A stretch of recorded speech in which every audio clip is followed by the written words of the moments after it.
గణపతయే నమః. ఐం సరస్వతి నమః. శ్రీ గురుభ్యో నమః. మా గురుగారైనటువంటి హిమాలయ మహారాజ్ గారి పాదపద్మముల మనసులో స్మరించుకొని శాంతి మంత్రాలలో పూర్ణమాదాయ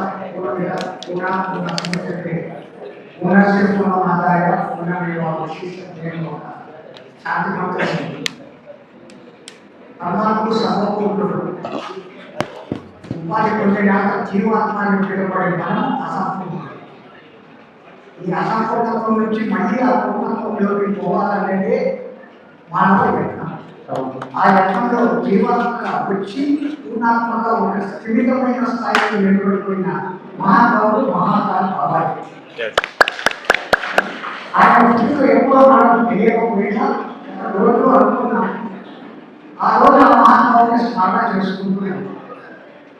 ఆ మహానుభావుడు పుట్టినరోజునే ఇంకొకటి కూడా పుట్టింది, మహాత్మా ఫౌండేషన్ అనేది ఇప్పుడు అది ఉండబట్టి ఈరోజు మనం ఇక్కడ 9వసారి మళ్ళీ కలుసుకుంటున్నాం. ఎదిగే కొద్దీ ఒడిగి ఉండడం ఎట్లనో ఇంతకుముందు మన రామలక్ష్మణ దంపతులు స్వాములు చెప్పిన విషయం మనకు తెలియజేస్తుంది. ఎదిగే కొద్దీ ఒడిగి ఉండడం. ఆ ఎదగడంలో వాళ్ళ ముందు చిన్న స్థాయి నుంచి ఎదిగారు. ఈ కొద్ది ఎంత సింపుల్గా మేము గెస్టులం కాదు జస్టులం అన్నంత ఉదాహరణ వాళ్ళలో ఉంది అంటే ఆ జ్ఞానం ఎక్కడి నుంచి వచ్చింది? సంపద నుంచి రాలేదు, జ్ఞానం నుంచి వచ్చింది. మహాత్మా చెప్పిన క్రియ యోగం నుంచి వచ్చింది.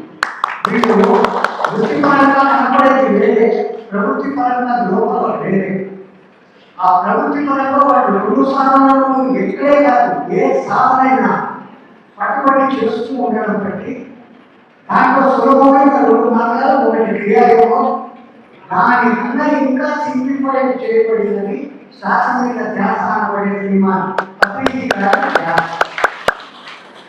ఆ పత్రిక చెప్పిన మార్గంలో పోతూనే ఒక ఉన్నత స్థితికి వచ్చినాక ఈ సమాజంలోకి మనం ఎందుకు వచ్చినాం, ఏం చేయాలా అని కనుక్కొని ఈ సమాజంలో మనం ఏదో ఒకటి చేయాలా అనుకొని ఆ మహాత్మా బాబాను ప్రేరణగా తీసుకొని మహాత్మా బాబా ఫౌండేషన్ అని శక్తికి మించి సేవ చేస్తూ ఉన్నారు ఆ మానవుడు. ఒక చిన్న కథ చెప్తాను. ఎక్కడో ఒక కుటుంబీకుడు తన భార్య బిడ్డ 3 బిడ్డలతో ఉంటున్నాడు. ఆయన దగ్గరికి ఒక సన్యాసి వచ్చాడు.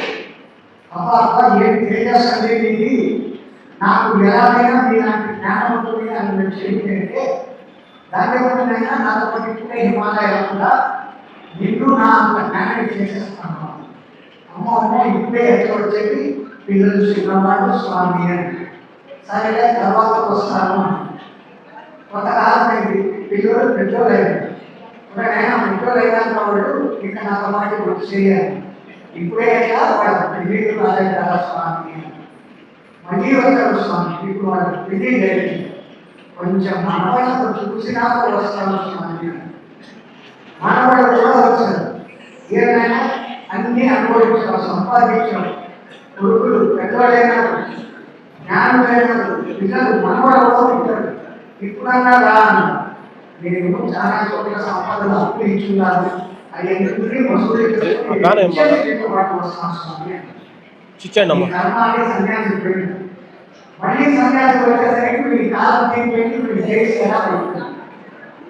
వాళ్ళ కొడుకులు అయితే ఎక్కడ మీ నాయన ఇంకా మా నాయన 3 నెలల కిందనే పోయినాడు. వాడి కర్మ నాతో పాటు వచ్చి మోక్షం పొందలేకపోయారు. సరే ఏం చేస్తామని బయటకు వస్తానంటే అక్కడ కుక్కో ఇప్పుడు తీక్షణంగా చూసేసరికి సన్యాసిగా అర్థమైంది. వాడే కుక్కగా ఉంటాడు. ఏదైనా కుక్కగా ఉంటావు, నలభైకి వస్తావా అంటే నేను దాచిపెట్టి డబ్బులంతా లోపల ఉంటాయి, చెప్పకుండా వచ్చిన లోపల చెప్పకపోతే నేను నేనే ఉంటాను. కుక్కగానే ఉన్నాడు. సరే మళ్ళా వస్తాను, ఆ డబ్బులతో మీరు వాళ్ళు చేర్చుకున్నా వస్తాను. మళ్ళా వచ్చి చూస్తే కుక్క లేదు. ఇంట్లో ఏమైనా మీ కుక్క భలే చెప్తుంది, ఎప్పుడు చనిపోయింది సార్. దీనికి నాతో వచ్చే కారణం లేనట్టుంది. బయటకు వచ్చాను.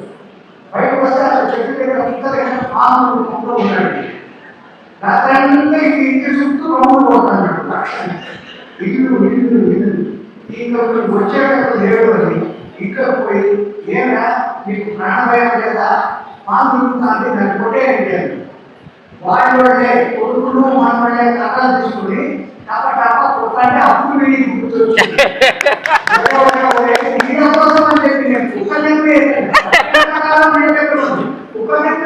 ఇప్పుడు పాములకు ఏంటి కావాలంటే నన్ను నేను ఈ విధంగా కొట్టేస్తున్నాను అర్థం చేసుకోలేకపోయినాను స్వామి నీ అంటే వస్తాను అన్నాడు అప్పుడు ఇక మనం ఎంత కాలం ఇంకే లౌకికంలోనే ఉంటున్నాము ఆ ఉన్నవాళ్ళలో 90% కంటే ఒక జ్ఞాన స్థితికి వచ్చిన 10% అయిన మనం వాళ్ళకన్నా ఒక స్టెప్ పైన ఉన్నాం ఎందుకంటే మన పత్రిక అనే ఒక నావలో సంసారమైన సాగరంలో పోవడం లేదు జ్ఞాన సాగరంలో పోతున్న ఆ జ్ఞాన సాగరం అవతలి ఒడ్డు జ్ఞాన సాగరం ఆ ఒడ్డుకు చేరుకునే ప్రయత్నంలో మనం ఉండాలి ఇటువంటి సంస్థలకు వాళ్ళలాగా మనము చేయలేకపోయినా వాళ్ళకు చేయగలిచి సమాజానికి మన తరఫున మనము ఇంట్లో అందులో సేవ చేసుకుని ధన్యమైనా ధ్యానం చేస్తే మనం మాత్రమే ధన్యులమైనా సమాజ సేవ చేయడం మూలంగా అనేక మందిని ధన్యులను చేయగలిగినట్టు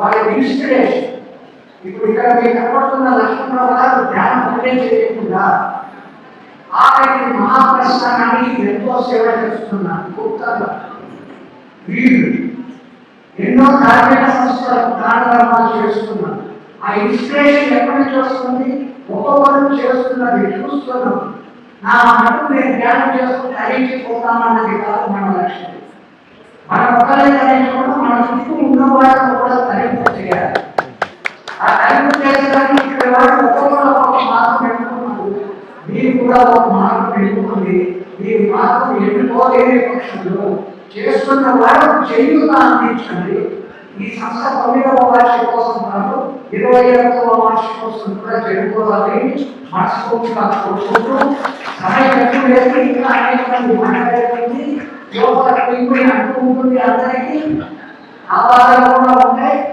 ఆ కార్యక్రమం అయిపోయిన తర్వాత మనము మళ్ళీ కార్యక్రమాన్ని పొడిగించుకుంటాం మాకు ఇంకొక చోట కార్యక్రమం ఉంది మాకు అనుగ్రహిస్తామని కోరుకుంటూ జయ శ్రీమన్నారాయణ